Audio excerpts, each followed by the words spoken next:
高橋義彦と申します。ガラス作家と言っていますが、ガラスを溶かしてものを作るっていう人です。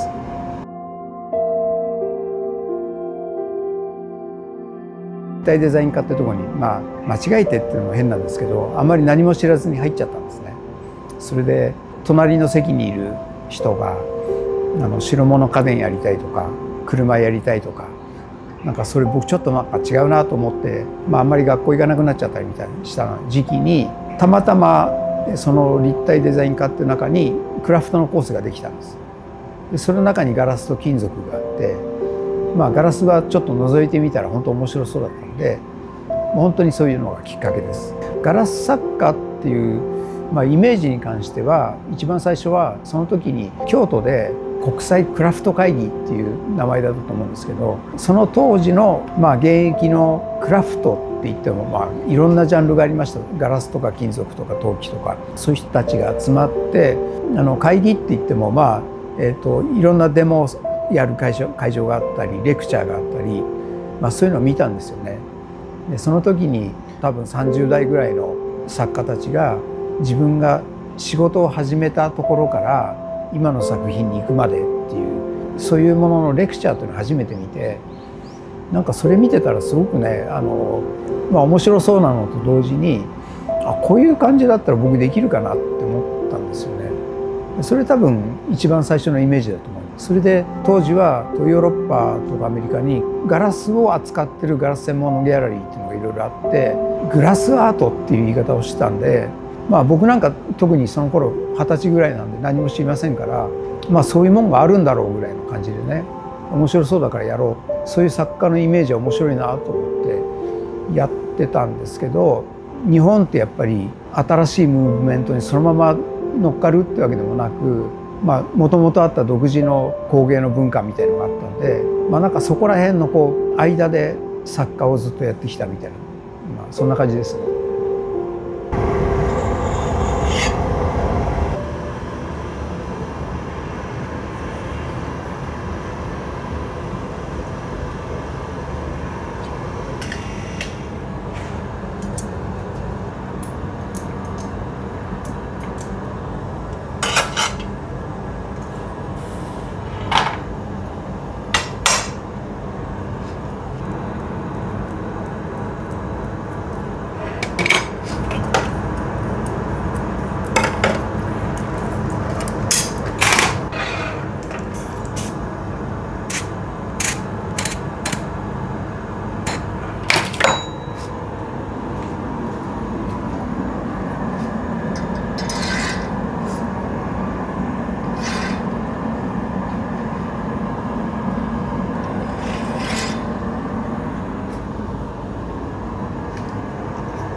ものを作るっていうか作品作るっていうイメージのことを学校で始めたんで、学校ってやっぱり作品作ってそれを学校の中で評価したりとかするじゃないですか。それで自分のテーマがあって、それにガラスで何を自分が最大のことできるかっていうことを、そういう環境で考えた時に、吹きガラス本当は面白いんだけど、吹きガラスってやっぱみんなやってるんで、それを自分のテーマにしにくいんですよね。似通っちゃうと当たり前だけど。でだから自分の表現みたいなこととして考えちゃうと、できるだけ人がやってないこととかね、変わったこととか珍しいこととかなると思うんだけど、そういうのをやっってるうちにね、吹きガラスじゃないやり方とか、あとガラスになるべく見えないようなとかね、なんかそういうことやってるうちにね、結構仕事大変になっちゃったんですよ、僕やってるのが。それで、ちょっと新規臭いなと思い出して、ちょっとねどうかなと思った頃に、俺吹きガラスやっぱ面白かったはずだよなってね。それで居直ってそれをやったらどうだろうって思ったことがありました。それでそこら辺にあるくずガラスが全部窯の中放り込んで、それでとにかく吹きガラスってどういうことかっていうと、まずガラスを溶かして竿に巻いて膨らまして、で、別な竿に移し替えて、で口広げて器の格好になるってね、それ器を作るための技法なんですけど、それやっぱちょっと面白すぎるんで、それやっぱりやろうかなってね。焼き物屋さんとかと話してると、なんかそういうことが当たり前に思えたんですよね。普通に材料をいじっていくことっていうのかな、ゼロから。それで吹きガラスってこうやってやるんだよっていうのを、学校とかでは習うんですけど、覚えるとちゃんとできるんだけど、ある目的のためにある人がある時作ったやり方なわけなんだよね。それで、こうするといいよなっていう tips みたいなのも全部そういう感じでこうくっついてきたもんなんで、それ全部取っちゃってるとどっから何が残るんだろうみたいなね、なんかちょっとそういうの面白いなと思って、それでさっき言ってたようにガラス溶かして竿に巻きつけて、でプーッと吹いてみたいなね、その一連のことを最低限やるとどうなるかみたいな考え方で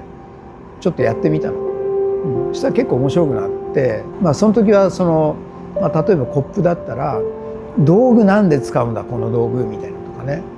なんかその理由わかんねえみたいな、なんかそういうのがちょっと居直って考えてみようみたいなね、そんな感じだったんですけど、で道具使わないでコップ作ったらどうなるとかね、なんかだんだんそういう感じになってきて、できるじゃんみたいなとか。でもなんかほら道具があると便利なんですよやっぱり。でその意味が分かりたいなと思って、使わないと使わないでちょっといいことがあって、道具使わないってことは遠心力と重力とみたいなのだけでガラスが形作られるんですよね。でそれ以外何かっていうとガラスの張力とか材料の持ってる特性ですよね。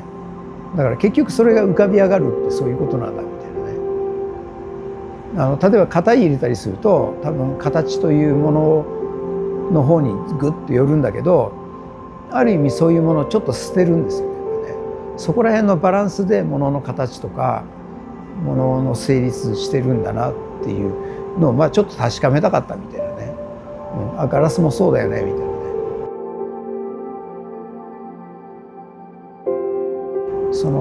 ものってなんだよって話になった時に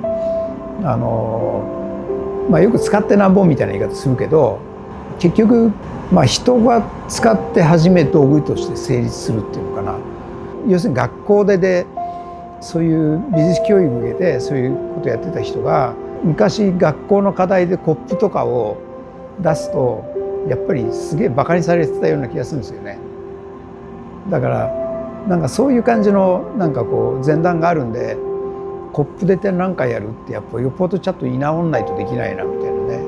なんかそういういらないハードルあったような気がしますね。10万円100万円のものをねギャラリーで展示してちょっとかっこいい展覧会やるのももちろんいいんだけど、その時に買ってくれる人っていう数が圧倒的に少ないんですよね。やっぱり持って帰ってくれる人が。そうやっていっぱい並べていっぱいいろんな人に買っていってもらった時に、やっぱり話する人の数がめちゃくちゃ多かった。それで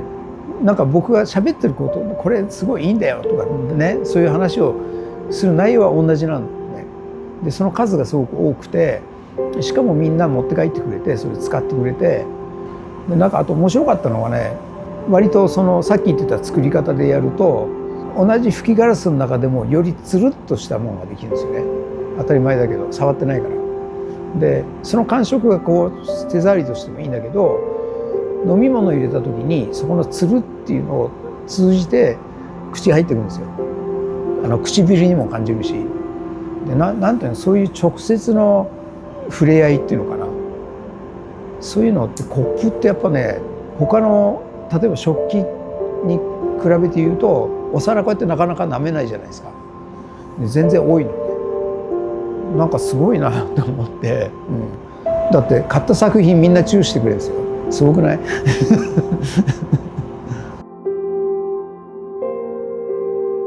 そうね、もし大事にしたいなと思うんだとしたら、自分も人も面白いみたいな。今ちょっと楽しいって言葉使うと言葉が疲れちゃってるみたいな感じがするんだけど、でもなんかイメージでそういうのありますよね、やっぱりね。いろんな言い方あると思うの。なんか自分がワクワクするっていう言い方もあるし、ちょっと大変だけど頑張るみたいのがあるけど面白いみたいなね。大体そういうところだと思うんですけどね。まあ、ガラスってね、作ること自体が面白いんですよ、やっぱり。だから一番最初はそこから始まってるのは間違いない。だけどものづくりっていう一個ちょっと離れたところで言うと、やっぱりその出来上がったものが人との関係でなんか楽しいことになるとかいいことになるというのね、それがやっぱり達成されるかどうかっていうのはやっぱ多分大事なんだろうなって、後からだんだん考えるようになりましたね、やっぱりね。で多分それ一番大事だと思うんです。